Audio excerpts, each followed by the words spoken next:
en las condiciones de vida de la población que está en la zona y ese tipo de cosas, ¿no? Pero como digo, repito, es un tema que más es competencia del Ministerio de Política Tributaria. Por la información, pero, o sea, acá, por lo que cuenta el vecino, hay un evidente conflicto de intereses, ¿no? Pero lo que tenemos al frente en realidad en esta zona es un problema de salud pública. Y eso es una responsabilidad de la municipalidad enfrentarlo. Y si estas granjas, pese a las advertencias, a los cierres anteriores, no han corregido lo que tendrían que corregir, porque es absolutamente posible operar en condiciones sanitarias adecuadas, que lo que obviamente no está ocurriendo en este caso. Entonces lo que tendría que proceder, como reclaman los vecinos, es que cierren esas granjas, ¿no? Pero, en fin.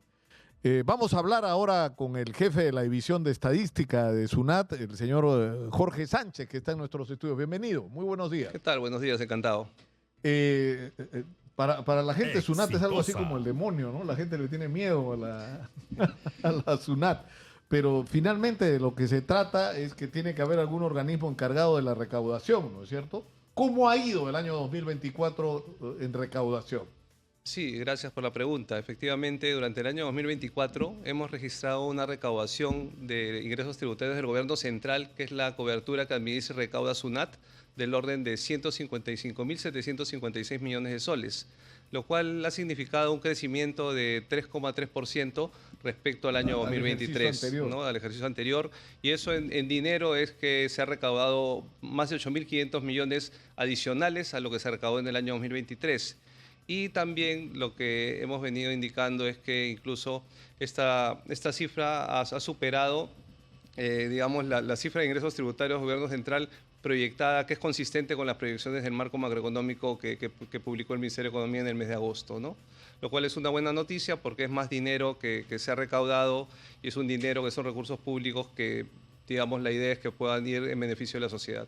Ahora, el presupuesto el año pasado, estábamos conversándolo durante la pausa, ha sido de 210.000 millones de soles, ¿no es cierto? Aproximadamente. ¿Cómo se cubre la diferencia?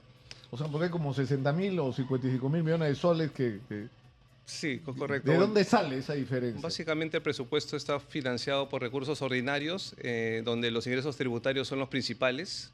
Y los otros, y dentro de esos ingresos ordinarios hay también unos ingresos que no son no tributarios, que provienen, por ejemplo, de regalías mineras y otro tipo de conceptos.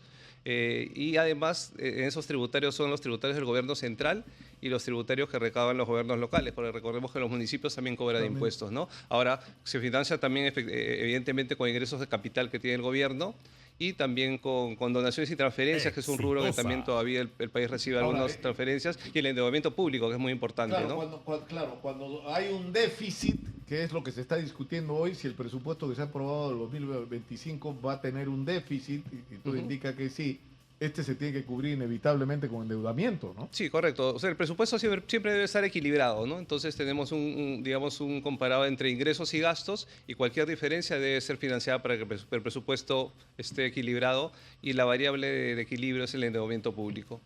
Ahora, hay un tema, una discusión desde siempre, desde hace muchos años, con respecto a cuál, es decir, no sé si tendría que haber una contradicción en esto, ¿no es cierto?, entre recaudar o ajustar más a los formales y no buscar más bien las fórmulas para extender, como se llama, la base tributaria, es decir, para que cada vez más gente tribute. Y esto supone la incorporación a la economía formal, a ese 75% de la actividad económica peruana que está fuera de la formalidad. Sí, definitivamente la labor de ampliación de la base tributaria es una labor que corresponde a la administración tributaria, y los esfuerzos que desarrolla están enfocados a eso, ¿no? Es decir, la administración tributaria debe medir a todos por igual, sean contribuyentes pequeños, grandes o medianos. Las normas tributarias son para todos, y el cumplimiento de las obligaciones que tengan cada quien de acuerdo a sus responsabilidades, a su tamaño, deben ser exigidas, ¿no? Entonces, lo ideal es ampliar la base tributaria, porque es una fuente de mayores ingresos, sin perjuicio que, digamos, todavía, como bien dice, hay niveles de informalidad elevados, y el trabajo de la administración es un poco a tratar de atenuar eso. No obstante que la informalidad es un problema general, o sea, multisectorial, digamos, no solo que compete al tema tributario de la administración, sino también a temas de tramitología y otras cosas que pueden estar generando este incentivo a estar del lado, digamos, informal y no del lado formal, que sería lo correcto para estar, digamos, bien con el país, ¿no? Ahora, ha habido en los últimos tiempos una discusión sobre las exoneraciones tributarias, ¿no es cierto? Y ha habido un debate, por ejemplo, en relación a la propuesta de crear una zona económica especial para el puerto de Chancay, aunque la discusión se ha hecho también en términos, yo creo que equivocadamente, muy genérico, porque en realidad debería concentrarse la discusión en proyectos específicos y viables, como en este caso el puerto de Chancay. Y la zona económica especial, se está proponiendo que la zona vaya desde Huacho hasta el Parque Industrial de Ancón y que el impuesto a la renta, por lo menos los primeros 5 años, sea cero.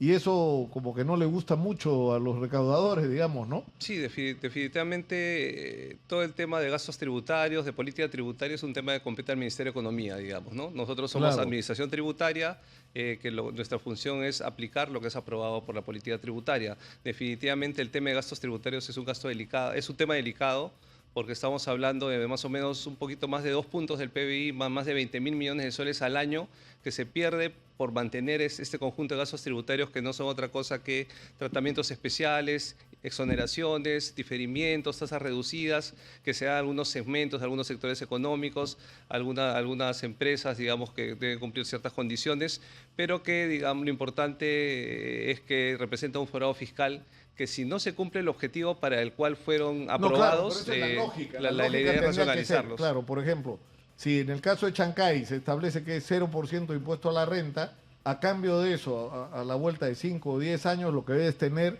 es una generación pues de ingresos y de empleo y de activación económica que compense cualquier digamos, restricción en el ingreso por el impuesto a la renta. Claro, la lógica digamos, de propuesta y aprobación de un beneficio requiere un estudio exhaustivo, ¿no? En el cual se ve el costo-beneficio efectivamente. Yo renuncio a unos recursos fiscales, a unos ingresos, pero a cambio tiene que haber alguna ganancia en términos de mayor actividad, mejora en las condiciones de vida de la población que está en la zona y ese tipo de cosas, ¿no? Pero como digo, repito, es un tema que más es competencia del Ministerio con política tributaria.